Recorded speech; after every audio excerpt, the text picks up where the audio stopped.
give you an idea of what I'm doing here with these brackets that I'm making. It's going to be an interior pipe that holds the bolt, the hinge bolt.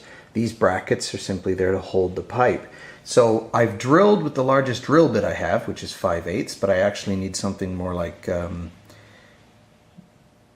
3/4. No, it's bigger than that. Anyway, I'm just going to do this with the grinder, a bit of freehand.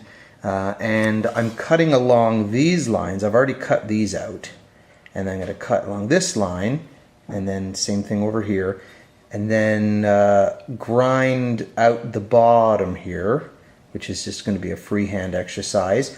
And then once the pipe sits flat across this side and matching side, I can then bend that down on top of it. To heat it up first to make sure I get a good bend on it.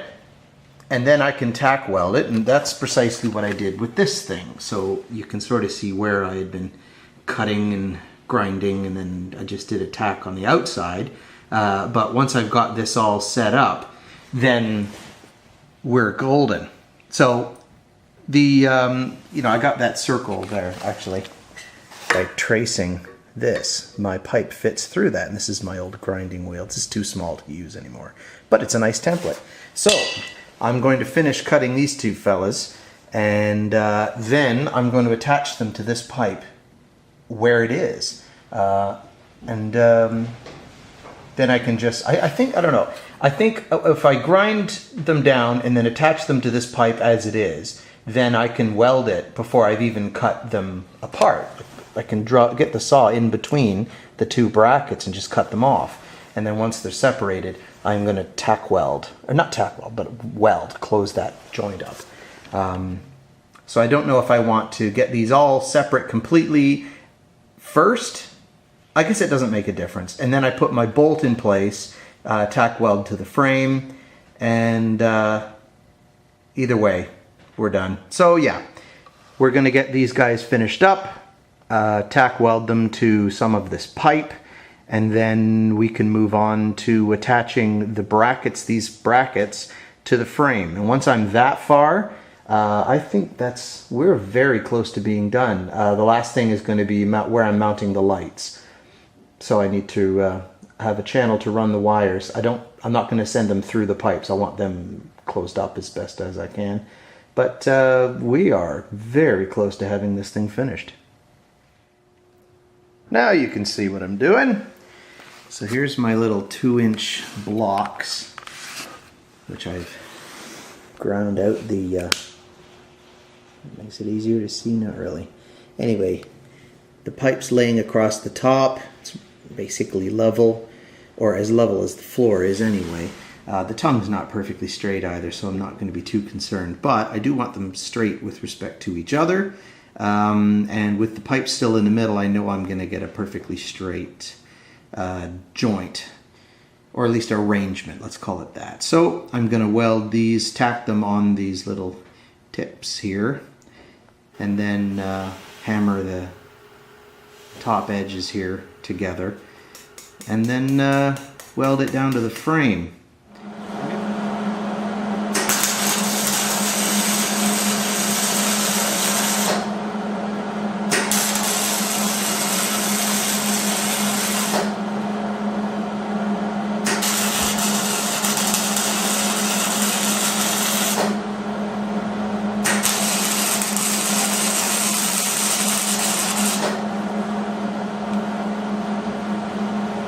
There we go.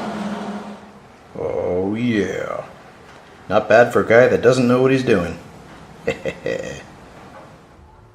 How's that for a final product? So, putting 2 nuts on the end of it isn't exactly necessary, but why not? I don't want there to be tension across the bolt, like pulling the 2 brackets together. But either way, my welds are all closed up. Now all I got to do is weld those 2 brackets to the frame and come up with some kind of solution for the other end. Oh yeah, then I got to do the lighting, the little brackets where the lights mount on, but that'll be relatively simple. And we got to paint. So yeah, we're coming along. This is a good day's work.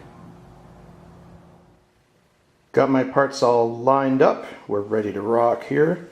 That's the center mark, a 2-inch center mark for the where I'm going to weld down. I'm just going to weld through the tape because I'm not really that concerned that I'm going to have trouble getting it back up again. And then another one up here to show me where the tongue is. Now, as goofy and sort of slightly wonky as this tongue is, it still does line up straight after the first 30 inches anyway. I've also got a problem with this one leaf spring being a bit goofy. Once I know I'm going to have to fight to get these things on. The back of the trailer will touch the ground unlevel if the axle isn't level, which is really the key. I'll tell you one thing, it was a little tough getting that bolt out after I welded the thing down. Hopefully nothing warps while I'm welding. Of course it's going to warp. Now a quick little pair of angled strips to make sure when the tongue comes down it lands right where we want it to. And hooked up, I am getting it perfectly in the center, at least at this point in the bar. There you go. This is coming along.